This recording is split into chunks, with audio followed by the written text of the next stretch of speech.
हिंदौ पट्टी के अंथवाल गांव में नए नए घरों में पड़ रही ये दरारें ग्रामीणों को डरा रही हैं और अपनी जीवन भर की जमा पूंजी लगाकर जिस तरह से लोग अपने गांव में घर बना रहे थे वो घर अब टूटने लगे हैं, उनमें बड़ी बड़ी दरारें पड़ने लगी हैं। और ऐसा एक दो घरों के साथ नहीं बल्कि कई घरों में इसी तरह की स्थिति है और ग्रामीण अब अपनी जीवन की जमा पूंजी से बनाए इन घरों को छोड़ करके राहत कैंप में आसरा लिए हुए हैं। तो तमाम ग्रामीण अंथवाल गांव के यहाँ पर बैठे हुए हैं। हम तस्वीरें भी आपको दिखा रहे हैं कि किस तरह से यहाँ पर गांव के ऊपर दरारें पड़ी और उन दरारों के कारण घरों में अब जो है इनकी दीवारें टूटने लगी हैं। जबकि ये जो घर बने हुए हैं इनमें अभी तक गृह प्रवेश तक इन लोगों ने नहीं किया है, केवल नए नए घर बनाए थे कि प्रकृति ने अपना कहर इन पर ढा दिया और अब ये घर टूटने लगे हैं। तो ये तमाम ग्रामीण हमारे साथ बैठे हुए हैं, इनसे हम बातचीत करने की कोशिश करते हैं, जानने की कोशिश करते हैं कि क्या इस आपदा की वजह है और क्या जो है अब होने वाला है, क्या ग्रामीणों को डर अब सता रहा है। तो सबसे पहले एक बुजुर्ग माता जी यहाँ पे हैं। माता जी, काम तो आपको है? ए बाबा बाबू दादा थे या सोकार बोली हैं बस यार खत्म हुएगी बाबा।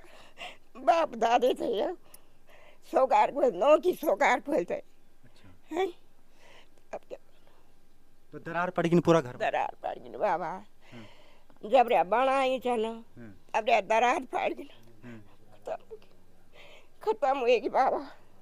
मेरे तो मैं तो चाहिए मेरे मैं तो खत्म हुएगी मेरे बाबा। सिर्फ यन हुए कि भगवान तो जगदी नहीं न ज्यादा कि भीतरे नहीं मारे ना बस बच गई ना तब मकान चल गए ना। बिल्कुल आप देख सकते हैं किस तरह का के आंसू जो आपदा पीड़ित हैं, जिनके घर टूट रहे हैं, नए नए जो घर उन्होंने बनाए थे उनकी आंखों में है। बॉडी जी, आपको घर कहाँ मत?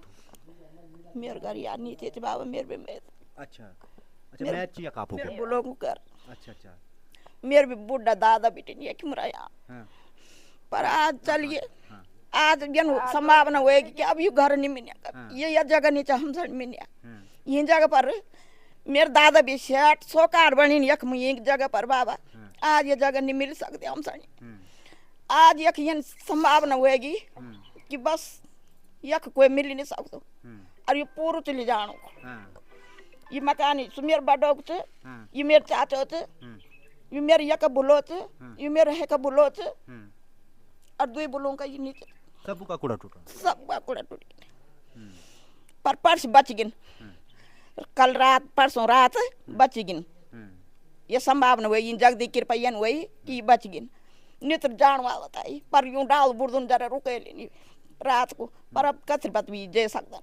दरार लगातार बड़ी छनवानी बस बड़ी जी आपको घर ही खींचे तो क्यों बोला अब तक? अब भगवान पर भरोसा तब जे भी बोलो ना पर देख लिया तुम्हारे सामने बात ही तो छाने के कोई लुकों छपोण वाली बात हम तो कब मैं तो कभी सबसे बड़ी छो मैं घर में ना 5 शाम सबसे बड़ी छो मैं तो कभी जन सोच भी नहीं कि हम एक में उठला हम है की तरफ जोला या ये 9 बता ली। अब परसी हम ये था 9 बताया कि मेरे लड़के उन्होंने हाथ ना छोटू तो हमने अपने छाती में रखी बहुत डरी से वो हम भी बहुत डरे बाहर भी नहीं पाया ना बिल्कुल भी ना। बस फोन भी कखा था फोन भी सोचो प्लेट भी नहीं था कुछ भी ना बस। अब क्या वो लो तुम छना मार सारू मेरे बच्चा भी छोटू चा भी 17-18 साल को कबर अपन मकान कबर बनाए थे यू पिछला साल बनाई पिछले साल बनाए। हाँ गृह प्रवेश हुएगी तो हाँ गृह प्रवेश हुएगी तो एक ही साल। हाँ एक ही साल आया हम अभी हम ना। और अब कक्षा रहना अब तो हम ये क्या पर बगल पर अपन परिवार के लुगारा घर पर हाँ घर जो है जो बना था जिसकी तस्वीरें भी मैं सबसे पहले आपको दिखाता हूँ। तस्वीरें आप देखिए कि घर इन्होंने बनाया अपनी जीवन भर की जमा पूंजी जो जीवन भर कमाया होगा उससे घर इन्होंने बनाया और वो घर अभी गृह प्रवेश भी नहीं कर पाए थे कि उससे पहले ही उसकी दीवारें टूटने लगी हैं। और आप तस्वीरों में देख करके अंदाज़ा लगा सकते हैं कि किस स्थिति में वो घर है, क्या उसमें रह सकते हैं या नहीं रह सकते हैं, क्या होगा। अब इनके मन में 50 सवाल तैर रहे होंगे।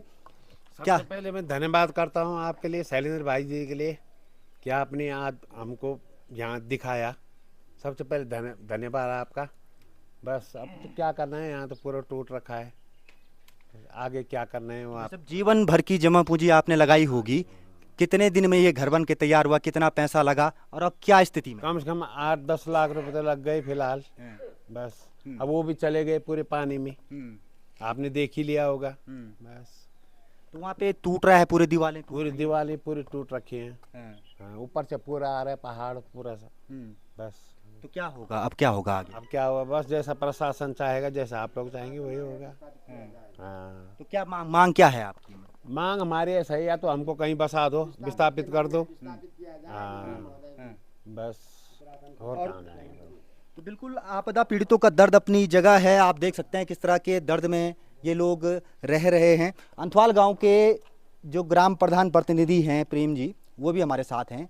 भाई साहब, कैसी स्थिति गांव की है पूरा, क्योंकि आपने तो निरीक्षण कर लिया होगा, कितने मकानों को खतरा है और क्या इसमें पॉसिबिलिटी लग रही है आपको आने वाले समय में? मैं सबसे पहले तो धन्यवाद करूंगा पहाड़ी खबरनामा और भाई पूरी टीम का, भाई शैलेंद्र रावत जी का, आपके साथियों का, कि आप लोगों ने इतनी दूर दराज इस गांव की जो है खबर ली है, आए हैं आपने, मैं आपको धन्यवाद देता हूं।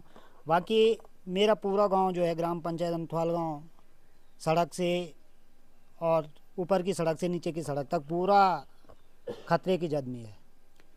हर घर में यहाँ पर लगभग ये 5 परिवार तो अभी गए या कब गए कोई भरोसा नहीं है। ये धीरे धीरे, जब मैं परसों फर्स्ट में यहाँ पे दरारें आई थी तो 1-1 इंच लगभग दरारें थे, आज वही दरारें 3-3 फीट हो गई हैं। इनका मकान जो दीवार परसों के डेट में अंदर एकदम सेपरेट थी, उस पर हल्की दरारें थी, वो आज 1 फीट करीबन जो है बाहर आ गई है, दरार कमरे के अंदर आ गई है। और मैं शासन प्रशासन से यही निवेदन करूँगा कि वो इस जगह को, इन लोगों को विस्थापित करें। कितने परिवार होंगे यहाँ पे विस्थापन के लिए? ये लगभग 35 परिवार हैं, 35-40 के हेर फेर में, लेकिन जो मुख्यतः है यहाँ पे 5-7 परिवार हो गए हैं, इनको तो तत्काल ही होना बहुत ज़रूरी है। बाकी मेरे पास यहाँ पर ग्राम पंचायत में ना तो पंचायत घर है, ना कोई विद्यालय है, तो विद्यालय की यही स्थिति नहीं है कि वहाँ पर हम परिवार रख सकते हैं, क्योंकि दोनों विद्यालयों की छत लीकेज है। बारिश में कब छत गिर जाए कोई भरोसा नहीं है।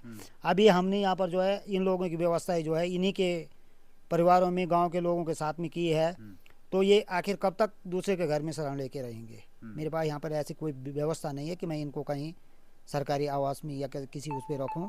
तो इसलिए मैं निवेदन करना चाहता हूँ कि यहाँ पर जितना जल्दी हो शासन प्रशासन जो है वो अगर वैज्ञानिक को भेजे, उससे पहले ही इनको यहाँ से विस्थापित करने की, इनको इनकी व्यवस्था करने की कृपा करे, क्योंकि दूसरे के घरों में ज़्यादा दिन नहीं रह सकते हैं। बिल्कुल, जब अपने नए घर लोगों ने बनाए हैं, उन घरों पर प्रकृति का प्रकोप ढह रहा है और ऐसे में ये लोगों के घर में, अपने नाते रिश्तेदारों के घर में रह रहे हैं। लेकिन सवाल ये उठता है कि आखिर कितने दिनों तक ये वहाँ पर रह पाएंगे, क्योंकि घर इस स्थिति में है कि वहाँ पर अब रहा नहीं जा सकता। तो और लोग भी हमारे साथ हैं। आपका घर कहाँ पे भाई साहब? जी भाई साहब, ये जो है सबसे पहले मैं आपका धन्यवाद करता हूँ पहाड़ी खबरनामा का, भाई जी शैलेंद्र रावत जी का, आपकी पूरी टीम का। और भाई जी, घर ये सारे हमारे हैं, ये मेरे बड़े भाई हैं, वो भी बड़े भाई हैं, ये भी बड़े भाई हैं, और तमाम जो है ये घर हमारे ही हैं। लेकिन आज ऐसी स्थिति बनी हुई है कि ऊपर से पूरा स्लाइड हो चुका है, ऊपर तो इतने गहरी खाई, इतनी गहरी दरारें कि जो है मकान। दरारें कब से पड़नी शुरू हुई? ये जो है परसों से 2-3 दिन हो गए। नहीं थी ना, पहले कुछ भी नहीं था। पहले हम बड़ी शांतिपूर्ण ढंग से, अगर पहले से होता तो हम इतने बड़े बड़े मकान क्यों बनाते, इतने लाखों रुपए जो है यहाँ पर खर्च नहीं करते। अगर ऐसी स्थिति होती, कोई भयावह स्थिति होती, तो हम लोग जो है यहाँ पर क्योंकि आपने देखा होगा अभी भाई जी का तो काम चल ही रहा है, उन्होंने जो है 10-12 लाख रुपए लगा दिए हैं, अभी कार्य पूर्ण भी नहीं हुआ और मकान की स्थिति आपके सामने है। तो भाई जी जो है यहाँ पर मेरी तो ये रिक्वेस्ट है, मैं ये कहना चाहता हूँ कि हमें जो है यहाँ से विस्थापित किया जाए, क्योंकि अब यहाँ पर खतरे से खाली नहीं है, हम जो है बहुत खतरे की जद में हैं और यहाँ पर बड़ी समस्या बनी हुई है। हमारे लिए रातों की नींद और दिन का खाना जो है वो तो बहुत दूर की बात है। बस जो है ये मकान टोटल जो है ये आप देख रहे होंगे, तो ये जो है खतरे की जद में है और ये प्रकृति जो आपदा है उसके कारण ये तमाम जितने पेड़ हैं, ये पेड़ जो है आपको दिख रहे हैं, ये तमाम पेड़ नीचे आ रहे हैं, ऊपर से बहुत बड़ा स्लाइड हो रहा है। वहाँ जो है कम से कम दरारें 7-7 फीट 8-8 फीट तक जो है गहरी हो चुके हैं। अभी हम लोग बार बार एक दिन में 10 बार वहां पर जा रहे हैं निरीक्षण करने के लिए। हर दिन दरारें बढ़ रही हैं। हर दिन दरारें बढ़ रही हैं। अंकल जी ये बताइए कि ये स्थिति गांव में कब जिस दिन आई उस दिन जो है आपको अचंबा हुआ कि इस तरह कैसे यहाँ पे हो गया, क्योंकि इससे पहले तो कोई ऐसे लक्षण थे नहीं यहाँ पे? जी ऐसा ही हुआ। पहले से होता तो फिर बात ही क्या थी, इन बच्चों ने इतना खर्चा क्यों करना था, है क्या नहीं। तो मैं भी पूर्व प्रधान हूँ, पूर्व प्रधान से भी ये समझ लो आप 82 का प्रधान हूँ। तो मैं यहाँ से इनके बुजुर्गों के साथ में खूब खेला कूदा हूँ। इन्होंने मेरे को गोद में खिलाया है इनके बुजुर्गों ने, और मैं इस परिवार को अच्छी तरह से जानता हूँ। तो यहाँ पे पुराने मकान भी थे इन लोगों के? पहले पुराने मकान थे, वो सब जीर्ण हो गए थे। तब बच्चों ने जो है अपनी मेहनत से जो है इनको बनाया। पर मैं सर्वप्रथम कहूँगा आपको, यहाँ पर जो थे हमारे भतीजे लगते थे, वृद्ध थे, तो वयोवृद्ध थे खिलानंद जी, उनके पुत्र थे 2, एक तो ऊपर बसा हुआ है, वहाँ तो अभी कुछ नहीं है ऐसा। लेकिन दूसरा जो है कुलानंद पुत्र खिलानंद, इसकी मकान में सबसे पहले बहुत जबरदस्त जो कि क्षतिग्रस्त हो चुका है। देख रहे हैं आप लोग, पीछे से भी आगे से भी उसने नया मकान एकदम बनाया, वो भी नई मकान है। और सारा इन बच्चों ने जो अपना मेहनत जो भी लगाई थी, जो किया कमाया हुआ था, वो आज सुहा के। और बताइए, इतने दुख दर्द में आप लोग हैं, आपके जो मकान नए नए बनाए हुए हैं वो टूट रहे हैं, जनप्रतिनिधि जो हैं, नेता जो हैं और अधिकारी जो हैं वो यहाँ पर आ रहे हैं, क्या कुछ आपको आश्वासन दे रहे हैं? देखो साहब, अभी तो नेताजी कुछ आए भी नहीं है, और आश्वासन ये है कि हम आएंगे, हम झूठ नहीं बोलेंगे, क्योंकि हमने फ़ोन भी किया है। जैसे विधायक जी हैं, उनको भी हमने फ़ोन किया, हम आएंगे, क्योंकि हम यहाँ पर, क्योंकि इस मुल्क में बहुत बड़ी आपदा चल रही है, ये भी हम देख रहे हैं, हम गलत नहीं बोलेंगे। ये बताइए भाई साहब, आप क्या काम करते हैं? सर मैं तो बाहर काम करता हूँ, मैं ये पुरवाल बगल में जो गांव है पुरवाल गांव, वहाँ पे रहता हूँ।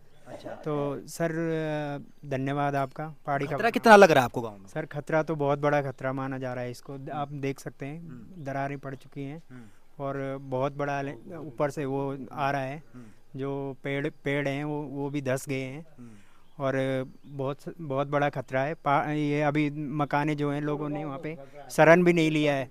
तो तमाम ये वो लोग हैं अंथवाल गांव के जिनके मकानों में दरारें पड़ी हुई हैं और जिनके मकान जो हैं टूटने के कगार पर हैं, रहने लायक अब हैं नहीं, जबकि अभी अभी इन्होंने लोगों ने मकान बनाए थे और अभी अभी प्रकृति का प्रकोप उन मकानों पर पड़ा है। तो ऐसे में ये लोग लगातार मांग कर रहे हैं कि इनका विस्थापन किया जाए, ताकि जो इनका नुकसान हुआ है उसकी कहीं ना कहीं थोड़ी बहुत भरपाई हो पाए। शासन प्रशासन से लगातार ये मांग की जा रही है कि जो है यहाँ पर, क्योंकि अब खतरे से खाली नहीं है, यहाँ पर नहीं रहा जा सकता। ऐसे में अब देखना होगा कि प्रशासन इसमें क्या कुछ आगे कार्रवाई करता है।